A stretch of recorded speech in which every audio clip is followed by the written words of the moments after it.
ఇప్పుడు ఈ గాంజాని ఎలా నిరోధించాలి, గాంజా మీద ఉక్కు పదం ఎలా మోపాలి అనే దాని మీద చాలా సీరియస్గా డిస్కషన్ కూడా జరిగింది అధ్యక్ష. దీని మీద మన గవర్నమెంట్లోకి వచ్చిన వెంటనే ఎన్డీఏ కూటమి గవర్నమెంట్ ఏర్పడిన వెంటనే ఫస్ట్ ఆఫ్ ఆల్ గౌరవ ముఖ్యమంత్రి గారు డిపార్ట్మెంట్ వాళ్ళందరితోని కూడా కూర్చొని ఈ గాంజా ఎక్కువగా ఉండటం వల్ల లాస్ట్ గవర్నమెంట్లో ఈ గాంజా డ్రగ్స్ వినియోగం కానీ రవాణా కానీ విపరీతంగా అయిపోవటం, ఎక్కడైనా గాంజా దొరికినా డ్రగ్స్ దొరికినా దానికి సెంటర్ పాయింట్ ఆంధ్రప్రదేశ్ అవ్వడం లాస్ట్ గవర్నమెంట్లో మనం చూసాం. దీని నేపథ్యంలో ఫస్ట్ ఆఫ్ ఆల్ ఈ క్రైమ్ రేట్ని తగ్గించాలి అంటే ఈ గాంజాని అరికట్టాలి, అదేవిధంగా డ్రగ్స్ని అరికట్టాలి అనే ఏకైక ఉద్దేశంతో గౌరవ చంద్రబాబు నాయుడు గారు సీఎం గారు ఒక ఏర్పాటు చేసుకుని ఈగల్ అని ఒక సపరేట్గా ఒక వింగ్ని కూడా ఏర్పాటు చేయడం జరిగింది అధ్యక్ష.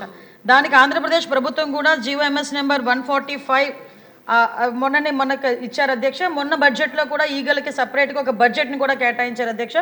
ఒక ఐజీ లెవెల్ ఆఫీసర్ని, డిఐజీ లెవెల్ ఆఫీసర్ని ఏర్పాటు చేసి ఒక టీంని ఏర్పాటు చేయడమే కాకుండా ప్రతి జిల్లాలోని కూడా ఈగల్ టీమ్స్ని ఏర్పాటు చేయడం, అదేవిధంగా నార్కోటిక్ పోలీస్ స్టేషన్స్ని ప్రతి జిల్లాలో సుమారుగా 26 జిల్లాల్లోని కూడా అధ్యక్ష నార్కోటిక్ కంట్రోల్ సెల్స్ని ఏర్పాటు చేయడం కూడా జరిగింది అధ్యక్ష.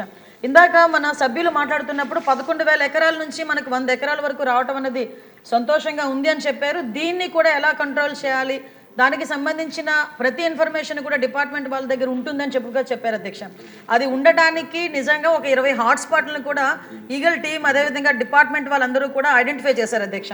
సుమారుగా మనం చూసుకుంటే అధ్యక్ష నెంబర్ ఆఫ్ విలేజెస్ చూసుకుంటే దగ్గర 7 విలేజెస్లో అధ్యక్ష 375 అంటే మండలాల్లో 7 మండలాల్లో 375 విలేజెస్లో ఈ హాట్స్పాట్స్ని గుర్తించి కల్టివేషన్ చేయకుండా తీసుకునే బాధ్యతను కూడా తీసుకున్నారు అధ్యక్ష.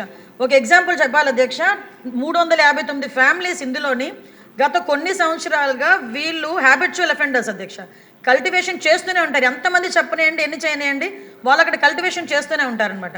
మన గవర్నమెంట్ వచ్చిన తర్వాత 359 ఫ్యామిలీస్ని కూడా ఐడెంటిఫై చేసి వాళ్ళకి ఆల్టర్నేట్ క్రాప్స్ ఇచ్చి ఈ సంవత్సరం ఒక ప్లాంట్ కూడా వేసుకునే పరిస్థితి లేకుండా వాళ్ళని మోటివేట్ చేసుకుని వాళ్ళు మన కంట్రోల్లో పెట్టుకునే పరిస్థితి వచ్చింది అధ్యక్ష.